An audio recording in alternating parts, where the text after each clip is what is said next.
Everyone, so in this video I'm going to show you how to use Adobe Spark. So Adobe Spark is free with your student account. So all you have to do is hit login with your student account, and you're going to put in your email, continue, and then you'll have to put in your password unless you're already logged in like I was, so it's just going to take me straight to Adobe Spark. So Adobe Spark is kind of like a graphic design application that you can use. So you can create a bunch of different things such as collages, web pages, slideshows, presentations, Instagram posts, portfolios, all kinds of stuff. What we're going to use is we're going to use webpage. So you'll click on webpage and it will first come up with a basic template. Okay, so I'm just going to run through what everything does. So obviously if you hit the SP, it turns into the little house, so that's your home button. So that will take you back to that screen that we were just at. Settings, of course, is settings, things that you can change into that. Preview will preview your website, so it will show you what it will look like from other people's view. Presentation actually kind of presents the web page in a way that kind of looks like a PowerPoint, so it's more of like a slideshow, and it takes away, it like fills up the whole screen, so it will take away all of your information at the top. Share button, you'll hit the share button to send the link to somebody, so you'll always have to make sure that you publish your website first and then share. So it'll say publish and share, you'll hit that one. You can also share in Canvas, so it should be able to link it to Canvas and be able to do that straight for you through this. Last year did have a couple problems with that, but the link tended to always work the best, so you can always just copy and paste the link. And then this is just your little profile icon. Themes is really cool, so you can go to themes, you can decide if you want a light, a medium, or dark theme, so it will change the color setting of your design. So you'll see here the dark, it changed it to that dark color. Or you can go lighter. Then you also have styles, so it already kind of has like pre-made templates for you, so you can hit nightcap, crisp, and it kind of changes everything. It sets up the text and everything already for you, which is really helpful.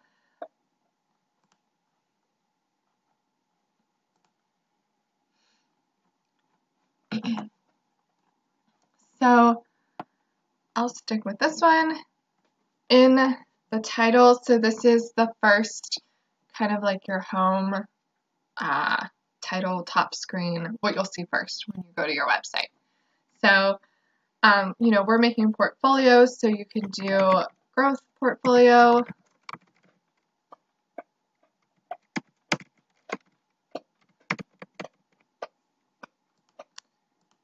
And then you can put your name or the year. You are born 21 to 22. Oh, 22 to 22. Alright, so now I have the text there. If you click the background, you can then add a photo.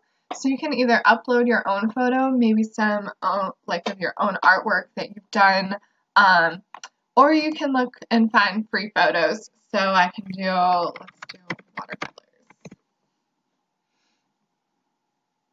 And then it will bring up a whole different section of a whole bunch of different photos that you can use that are free.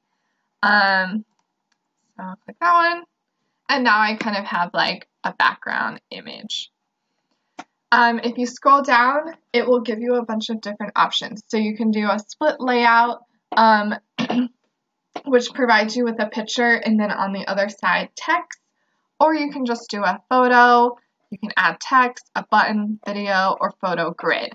We're probably not going to use the button or the video as much, The glided show I would stay away from just because it doesn't show the entirety of your work or of that photo that you upload to show off. So it's a little weird and kind of hard to see your overall work. So I would maybe stay away from this just for now. But if you add a photo, again, you can upload a photo, or we'll be uploading photos because you're going to upload your own work. So at that point, you're not going to be searching photos. Then you can add a caption, so you can tell me what project it was, or that process. So this is definitely a process photo because it's not finished, right? So watercolor process, or you can tell me like a little bit about it. You can also add text.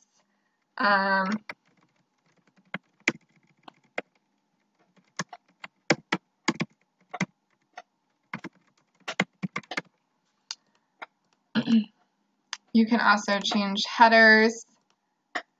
So you can make the text larger, and that can be a heading. Then you can add more text, and that can be just information, blah, blah.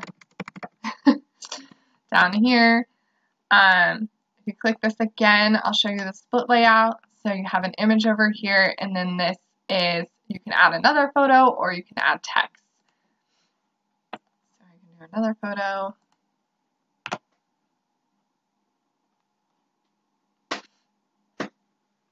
The grid, you can add multiple photos,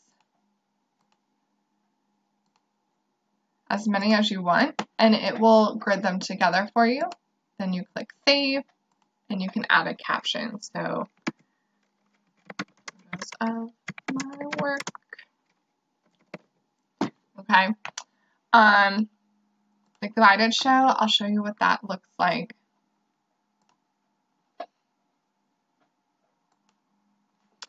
So as you can see, it's large, and then it kind of glides down, and you have like text over it right here. So I don't know, it's a little odd. It doesn't show like the full image of your work, or the full photo because it's zoomed in and it's taking up the page. All right, so I'll show you preview. Like I said, it just pulls it up in the web browser. So it's just what people are going to see. And then to go back to edit, you're just going to exit. Present does more of a PowerPoint presentation. So like I had mentioned earlier, it takes away all of that information at the top. And then it kind of just scrolls through. Again, you can just hit exit, or you can make it smaller. All right, and then to share, let's say you're done. So you're going to publish and share link. You always want to publish. So hit publish, share. You don't have to worry about any of this. So just hit create link.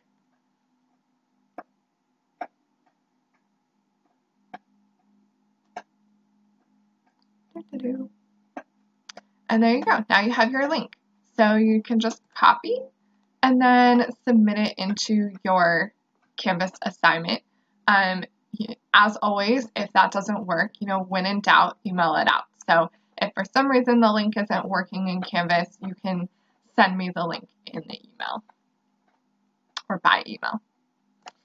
All right, cool. Well, it's pretty simple, really user-friendly.